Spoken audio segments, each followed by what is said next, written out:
तो जो लास्ट के 2-3 महीने होते हैं वो आपकी प्रिपरेशन में सबसे क्रूशियल होते हैं, बिकॉज जो आप रिटेन करोगे लास्ट के 2-3 महीने में that will be really helpful for you on the day of the exam. Last के जो मंथ्स है उसमें आप जितनी क्वेश्चन प्रैक्टिस हो सके उतनी करो, जो मैंने करा था ऑनेस्टली अप टू 300 to 350। अच्छा, आप ये डेली करते थे? और काफ़ी सारे जैसे BTR में बहुत ही सुपरफिशियल चीज़ें कवर्ड होती है। I believe the only important things. Hello everyone, myself doctor Deepesh and आज हमारे साथ है डॉक्टर पर्ली। डॉक्टर पर्ली, सबसे पहले आप अपने आप को इंट्रोड्यूस कीजिए। Hi everyone, this is Dr. Pearly and I have cleared my FMG exam in January 2024 with 223 marks.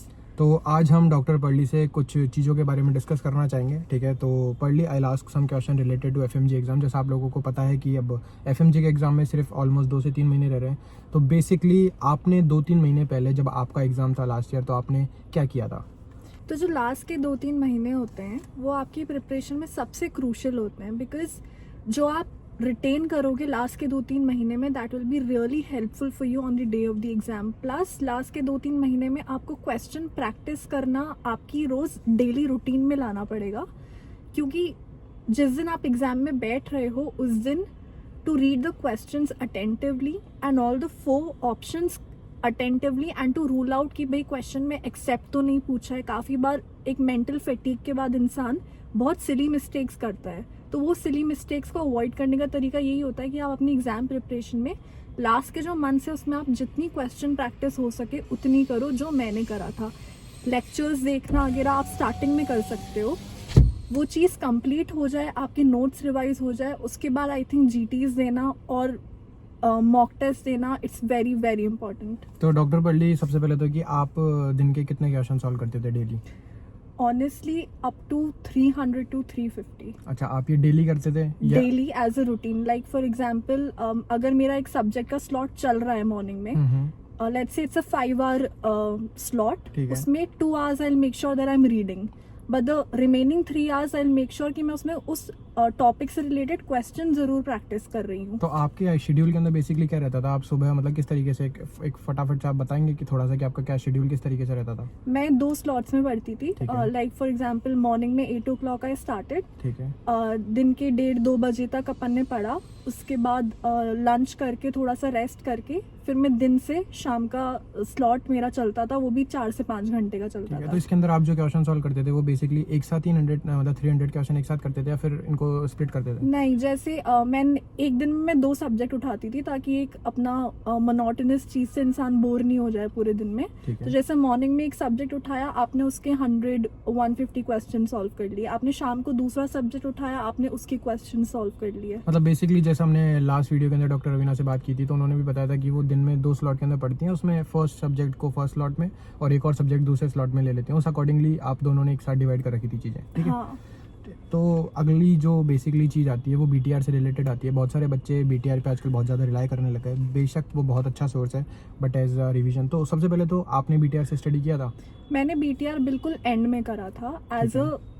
तो पहला क्वेश्चन मैं यही पूछना चाहूँगा कि is BTR enough to clear FMG exam? Just BTR? I don't think so that the only BTR is enough. It is good for a quick revision to make everything go through like a slide in front of your mind. तो अभी जैसे कोई बच्चा है, अगर उसके पास 2 या 3 महीने रह रहे हैं, तो क्या उसको BTR अभी स्टार्ट कर देना चाहिए या फिर क्या करना चाहिए? See, if it's the only thing you're relying on, I would prefer कि आप BTR तो करें, पर BTR के साथ फिर you should make sure कि आप किसी भी ऐप से उस सब्जेक्ट के सारे मॉड्यूल्स लगा लो, ताकि आपका वो जो क्वेश्चन प्रैक्टिस और काफ़ी सारे जैसे BTR में बहुत ही सुपरफिशियल चीज़ें कवर्ड होती है। I believe the only important things, but आपको एक पूरा सब्जेक्ट का एक थारो वो चीज़ चाहिए होता है कि अच्छा ये टेबल्स हैं सब्जेक्ट में, ये यहाँ से क्वेश्चंस बनते हैं, तो उनके लिए अगर आप BTR के साथ पूरे मॉड्यूल्स लगाओगे दैट विल बी बेनिफिशियल। मतलब कुल मिला के कि जो भी अपन मतलब कोई भी सब्जेक्ट अगर स्टडी कर रहे हैं तो BTR के बाद हमको पता होना चाहिए कि PYQ सॉल्व करने के बाद कि एक्चुअल में पहले क्या क्वेश्चन पूछे जा चुके हैं। डेफिनेटली उसी के अकॉर्डिंग हमको करना चाहिए, ठीक है? तो अगर किसी को BTR करना है तो ऐसा है कि अगर उसके पास अभी 2-3 महीने हैं then he can go with BTR as well as PYQs, ठीक है? लेकिन अगर किसी के पास 6 से 7 महीने रहते हैं then he should not rely purely on BTR। अभी उसको अपना जो भी रिवीजन वीडियोस हैं, उनके जो नोट्स हैं, उन सबको पढ़ना चाहिए, then he can go with BTR। Definitely अगर आपके पास 5-6 महीने तो आप लोग एटलीस्ट रैपिड रिवीजन तो उठा ही सकते हो हर सब्जेक्ट का। 19 सब्जेक्ट हैं, आई थिंक आपको 3 से 3.25 महीने लगेंगे एक बार सबके रैपिड रिवीजन और मॉड्यूल्स लगाने में थॉरली। बिल्कुल। बचे हुए 2-2.5 महीने में फिर आप लोग BTR कर सकते हो। एक और डाउट आता है बेसिकली जो बच्चे होते हैं उसके अंदर क्या होता है कि वो मेडिसिन को लेके बहुत ज़्यादा कंफ्यूज रहते हैं। उनका ये रहता है कि मेडिसिन पढ़नी चाहिए या छोड़नी चाहिए। तो आपका क्या टेक है इस पे कि how should we go through like medicine? See medicine is a really important subject because आपके 30 से 35 क्वेश्चंस मेडिसिन से बनेंगे। बिल्कुल बिल्कुल। ठीक है, अब ये चीज़ है कि काफ़ी वाइड है, काफ़ी वास्ट सब्जेक्ट है। Either you can go for rapid revision, जैसे मैंने पर्सनली मेडिसिन सिर्फ और सिर्फ मारवा सर से पढ़ी है। Like he is a god of medicine for me. Plus जो सर पढ़ाते थे at the end of each topic he used to say कि आप एक छोटा सा पेपर ले लो and just write out the gist of the topics कि भाई इस चीज़ में ये चीज़ है। फॉर एग्जाम्पल अपने हार्ट के जितने भी एरिथमियाज हो गए उनकी क्या फाइंडिंग होती है और उनके क्या इमरजेंसी ट्रीटमेंट्स होते हैं, वो एक फ्लैश कार्ड बन जाएगा आपके पास। तो try starting medicine in a concise way. अगर आप बहुत ज़्यादा थ्योरी में घुसोगे, बहुत ज़्यादा लेक्चर्स और इनमें घुसोगे तो that won't be useful.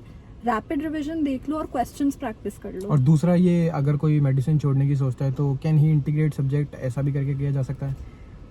Medicine को आप पैथोलॉजी के साथ इंटीग्रेट कर सकते हो because medicine will be taking you through parts diseases के आपके, जैसे कार्डियोवैस्कुलर हो गया, र्यूमैट हो गया, आपका हिमैट हो गया, which is also the same format in pathology कि वो पैथोलॉजी में भी आपको जैसे नर्वस सिस्टम की चीज़ें बताएगा पैथो, और वही मेडिसिन आपको उसका डायग्नोसिस और ट्रीटमेंट बताएगा। तो आप उनको इंटीग्रेट करके पढ़ सकते हो। मतलब कुल मिला के ऐसा किया जा सकता है कि यदि कोई बच्चा अपने 6 से 7 महीने अवे है अगर एग्जाम से, then he have to go through revision videos और उसके साथ साथ नोट्स, PYQs वगैरह तो करने ही है। ठीक है, अगर कोई बच्चा अभी ऑलमोस्ट 2 या 3 महीने रह रहे हैं उसको, then he can go with rapid revision अगर वो कर सकता है। देन अगर नहीं कर सकता then he can integrate pharma, patho, micro, और उसके बाद जो हाई यील्ड टॉपिक्स है लाइक रूमेट वगैरह है वो वहाँ से उठा के ही कैन राइट, जैसे BTR के अंदर भी इंटीग्रेटेड फॉर्म दिया हुआ है, from that also he can study. Definitely, क्योंकि जैसे मैंने बताया जो सिस्टमिक र्यूमैट हो गया, नर्वस हो गया, डेफिनेटली इनसे क्वेश्चंस आएंगे। And if you study it as a system कि आपने वहाँ उसको पैथो से भी कर लिया, मेडिसिन से भी कर लिया, अगर आपके मेडिसिन भी स्ट्रांग नहीं है तो भी अगर वो डिजीज आपने पैथो से पढ़ा है तो भी आप क्वेश्चन लगा पाओगे। मतलब ऐसा तो नहीं है ना कि अगर कोई मतलब पूरी तरीके से छोड़ के जा रहा है मेडिसिन को तो उसकी जगह कम से कम हाई यील्ड चंक तो कर लेना चाहिए। डेफिनेटली, क्योंकि 19 सब्जेक्ट में से आई डोंट थिंक कि किसी को भी कोई भी सब्जेक्ट छोड़ना चाहिए। उसका कम से कम PYTs का एरिया और जो भी इंपॉर्टेंट चीज़ें हैं उन चीज़ों को तो कम से कम कवर करना ही चाहिए। तो जो भी मेडिसिन को छोड़ने की सोच रहे हैं, देन अभी आपके पास ऑलमोस्ट 2 से 3 महीने हैं, please try to do all the PYTs etcetera. ठीक है, तो डॉक्टर पढ़ ली, नेक्स्ट जो सब्जेक्ट है दैट इज PSM। जैसा आपको पता है कि PSM is too volatile to study, तो आपकी क्या अप्रोच रही थी बेसिकली PSM को लेकर? PSM में आई थिंक सिर्फ और सिर्फ मेन टॉपिक्स पढ़ के जाओ। एक क्वेश्चन तुम्हारा डेफिनेटली पहले तो आपने PSM के अंदर क्या किया था? रैपिड रिवीजन किया था कि मेन वीडियोस किए थे? देखो एट द एंड तो आपको नहीं, एट द नहीं, एट द जैसे अब आप चाहे 7 महीने अवे थे एग्जाम से, तब आपने क्या किया था? मैंने रैपिड रिवीजन किया था। हाँ। फिर उसके बाद आपने उसको ऑलमोस्ट कितनी बार रिवाइज किया होगा? 3 बार। 3 बार। हाँ। What was your strategy while revising PSM? क्योंकि वो बहुत ज्यादा ऐसा लगता है कि भूल रहे हैं या फिर वॉलेटाइल है, पता नहीं, ऐसा लगता है बच्चों को। मुझे भी लगता PSM था। का यही है कि एक तो PSM मुझे तो इजी सब्जेक्ट लगता है बिकॉज PSM में आपका फिक्स है कि आपका एनालिटिक डिस्क्रिप्टिव स्टडी से आपका एक क्वेश्चन आएगा, कोहर्ट, केस कंट्रोल और ये जो भी अपने स्टडीज हैं, एक तो इस क्वेश्चन इसमें से आएगा ही आएगा डेफिनेटली। बिल्कुल। एक क्वेश्चन तुम्हारा जो डेफिनेशंस हैं अपनी बेसिक, जैसे total fertility rate, net reproduction rate, इस वाले स्लॉट से तुम्हारा एक क्वेश्चन डेफिनेटली बन रहा है, और एक क्वेश्चन तुम्हारा एपिडेमिक डिजीजेस से बन सकता है। जैसे मतलब कुल मिला के है कि आपने जो भी चीजें थी उनको PYTs के अकॉर्डिंग पढ़ने की हाँ कोशिश की थी। डेफिनेटली, जो भी आपने आप PYQs मार्क करते थे, फिर उसके अकॉर्डिंग जो भी PYTs थे उनके थ्रू आपने मतलब PSM को लिया। क्या आपकी ऐसी स्ट्रेटेजी थी कि मतलब बेसिकली जो भी हाई यील्ड टॉपिक है हम उसको पहले रिवाइज करेंगे, फिर उसके बाद जो भी लीस्ट इंपॉर्टेंट है, क्योंकि बहुत सारी ऐसी PSM में चीज़ें हैं, बहुत सारे अलग अलग चीज़ें दे रखी हैं, बहुत सारे लोगोज होते हैं, बहुत कुछ होता है। तो क्या आपकी अप्रोच ऐसी थी कि PYTs को पहले प्रायोरिटी देंगे, फिर उसके बाद बाकी की चीज़ें पढ़नी है? सी, अगर आप रैपिड रिवीजन फॉलो कर रहे हो ना, तो rapid revision is already made in a format जो कि प्रीवियस ईयर टॉपिक्स की सीक्वेंस में ही कवर्ड है। तो इतना दिमाग वहाँ लगाने से बेटर है ट्रस्ट योर सोर्स।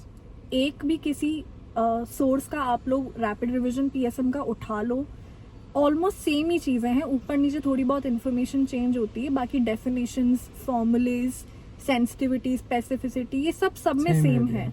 और यही क्वेश्चंस बनेंगे आपके। बिल्कुल तो बिल्कुल। और एक इम्यूनाइजेशन मेन है, तो ये सब चीजें अगर आप एक भी प्लेटफॉर्म से अगर ढंग से कर लोगे ना, और क्वेश्चंस प्रैक्टिस उस चीज में भी आपका अगर बैठ गया हाथ, तो PSM is a very easy. उसमें आपको कॉम्प्लिकेटेड चीजें नहीं मिलेगी, जैसे मेडिसिन में तो आपको ट्रीटमेंट में आपको पुराना समझना पड़ेगा ट्रीटमेंट, एक चीज़ों को। कन्वेंशनल हाँ। ट्रीटमेंट होता है, और एक होता है जैसे अपना कोई लेटेस्ट मोनोक्लोनल एंटीबॉडी आ गई किसी डिजीज में, तो that information you can't remember और यू हाँ। नॉट स्टडीड एनीथिंग, है मतलब ना। उसमें आपको पूरा समझना पड़ेगा, आपको उसकी हाँ। हिस्ट्री लेनी पड़ेगी, उसका फिर डायग्नोज, फिर उसके बाद उसका ट्रीटमेंट होगा। और PSM के अंदर बेसिकली है कि आपने जो क्वेश्चन अगर पहले सॉल्व कर लिया है, तो इम्यूनाइजेशन यदि 1 महीने पे लग रही है, देन दैट विल बी कि लगेगी Exactly. लगेगी, ठीक है। हाँ। और दूसरी चीज़ ये भी कर सकते हो आप इसके अंदर, बेसिकली क्या होता है कि डॉक्टर नेहा तनेजा मैम की बहुत अच्छी वीडियोस हैं यूट्यूब पे अवेलेबल है, you can go and check her channel. उसके अंदर मैम ने बहुत सारे PYQs, PYTs, INICT, CMS के बहुत सारे करा रखे हैं, तो आई थिंक कि आप you should visit that channel as well. In fact ma'am का यूट्यूब पे भी जो LMR है ना, hmm. Within 3 hours ma'am has discussed everything about the subject, everything, कि that's enough, you learn the हाँ, डेफिनेशन। वो रिवीजन वीडियोस भी मैम ने लास्ट के अंदर डाल रखी हैं, तो वो भी you can check it out, ठीक है।